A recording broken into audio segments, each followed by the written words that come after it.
याबाबतचे तज्ञ महाराष्ट्राच्या विधानमंडळाचे माजी प्रधान सचिव आणि घटनातज्ञ आपण म्हणू शकतो ते आपल्यासोबत जोडले जातात। डॉक्टर अनंत कळसे आपल्यासोबत आहेत। कळसे सर, संसदेमध्ये 9 पैकी 6 खासदार गेले, याच्यानेच फक्त ही उभी फूट ग्राह्य धरली जाणार की आज आणखी इथे राज्यातही आमदार फुटू शकतात किंवा ते देखील फुटणं इथे गरजेचं आहे? यामध्ये ओरिजिनल पॉलिटिकल पार्टी म्हणजे मूळ राजकीय पक्षात व्हर्टिकल स्प्लिट होणं गरजेचं आहे आणि ही व्हर्टिकल स्प्लिट आपल्याला सिद्ध करता आली पाहिजे।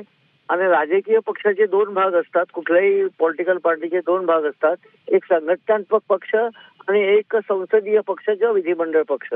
या दोन्ही पक्षामध्ये ती व्हर्टिकल स्प्लिट होणं गरजेचं आहे।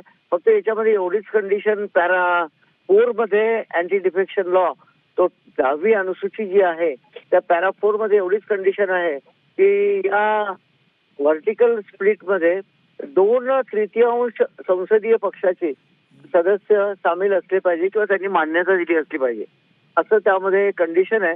पण हे दोन्ही प्रकारचे स्प्लिट आपल्याला या पॅरा 4 मध्ये अपेक्षित आहे, मूळ राजकीय पक्षामध्ये आणि संसदीय पक्षामध्ये, पॉलिटिकल पार्टीमध्ये अशा अपेक्षित आहे।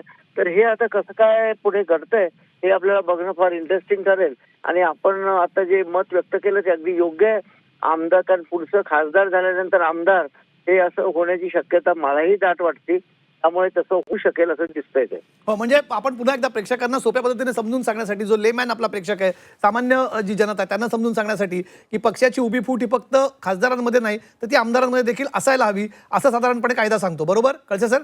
अगदी बरोबर आहे, अगदी बरोबर आहे। आमदार आहे, जिल्हा परिषदचे पदाधिकारी आहे, कॉर्पोरेशनचे पदाधिकारी आहे, सदस्य आहे त्यांचे, हे सगळं संघटनात्मक पातळीवरची ती फूट त्यांना अपेक्षित आहे, या शेड्यूलला अपेक्षित आहे। पण म्हणजे याचा अर्थ असा आहे, दुसरा असा अर्थ काढला जाऊ शकतो की फक्त संसदेत खासदारांनी वेगळा गट केला आहे, याच्यानेच फक्त हे पूर्ण त्याला जे काय ऑपरेशन टायगर म्हणत असेल किंवा आणखी काय म्हणत असेल ते पूर्ण होत नाही। बरोबर? अगदी बरोबर, कारण मूळ राजकीय पक्षामध्ये सुद्धा फूट पडली पाहिजे आणि त्याच्या संघटनेचे जे आहे, तालुका अध्यक्ष आहे, ब्लॉक अध्यक्ष आहे, शाखा प्रमुख आहे, हे सगळे जे संघटनात्मक पातळीवरची जी त्यांची व्यवस्था आहे त्यामध्ये सुद्धा फूट पडणं अपेक्षित आहे आणि ती फूट सिद्ध करावी लागेल असं यामध्ये अपेक्षित आहे। पण कसं सर, मग अशा वेळेस या खासदारांचं भवितव्य काय? यांचं लोक स्टँड आहे तिथे काय असेल? ते फक्त तिथे खासदार म्हणून वेगळा गट स्थापन करतील, त्यांना विलीन करावं लागेल, त्यांच्या पुढचे पर्याय काय काय आता या क्षणाला? नाही, तो खासदारांचा गट नसणार, तो एक पक्ष असणार। त्या पक्षाला त्यांना कुठलं तरी नाव द्यावं लागेल आणि तो पक्षामध्ये मग त्यांना ती फूट सिद्ध करून कुठल्या तरी वेगळ्या पक्षात विलीन व्हावं लागेल। यासाठी आपल्याला वेस्ट बेंगालचं उत्तम उदाहरण आहे, त्रिपुरा, त्यातला तो तृणमूल काँग्रेसचा जो गट आहे तो एका वेगळ्या पक्षात विलीन झाला, कुठला तरी एनसीपीआय मध्ये तो विलीन झाला। त्या प्रकारची प्रक्रिया ही घटनात्मक प्रक्रिया आहे आणि तशीच प्रक्रिया इथे सुद्धा त्यांना राबवावी लागेल। नाही, पण मग त्यांच्याकडे शिवसेनेत जाण्याचा पर्याय असू शकतो, एकनाथ शिंदेच्या शिवसेनेत विलीन होण्याचा पर्याय असू शकतो? निश्चितच असू शकतो, कारण शिवसेनेचा जो पक्ष आहे त्याला कमिशनने मान्यता दिलेली आहे, त्यामुळे तो पर्याय असू शकतो तसा।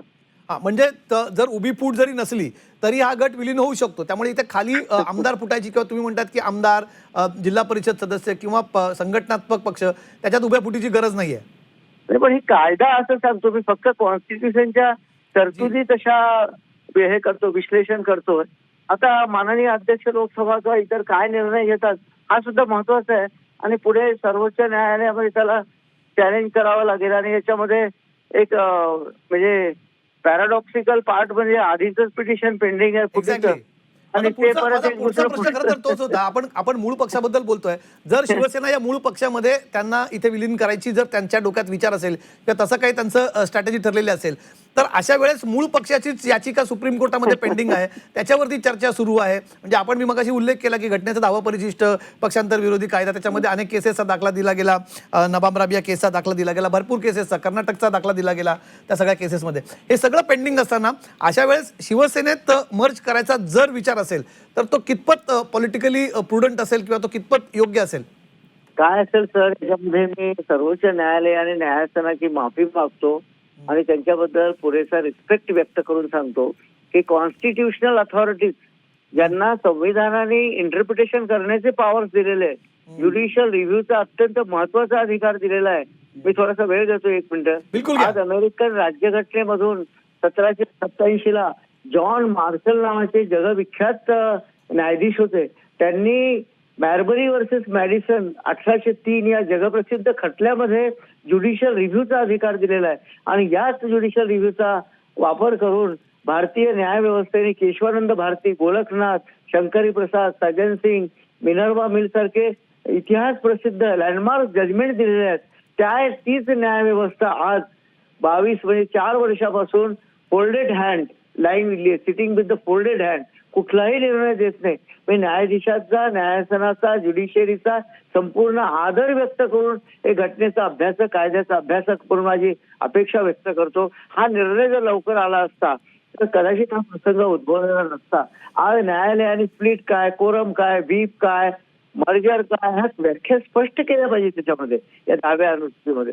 आज असं दिसतंय की या 10व्या अनुसूचीचं इंटरप्रिटेशनच सर्वोच्च न्यायालय करत नाही आणि त्यामुळे हे प्रश्न उद्भवले असं मला प्रामाणिकपणे वाटतं.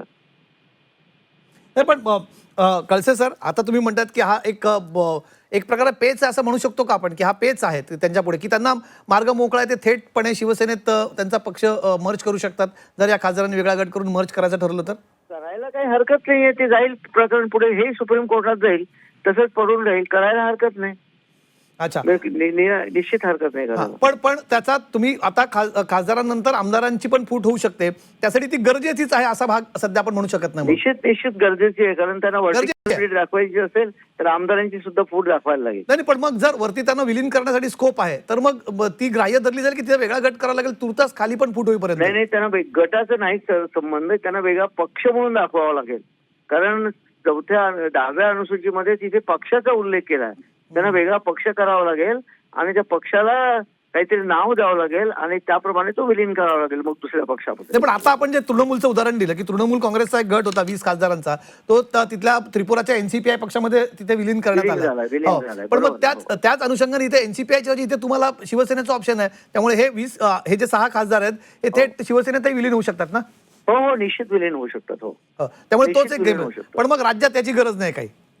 राज्यात तशी गरज नाही आहे.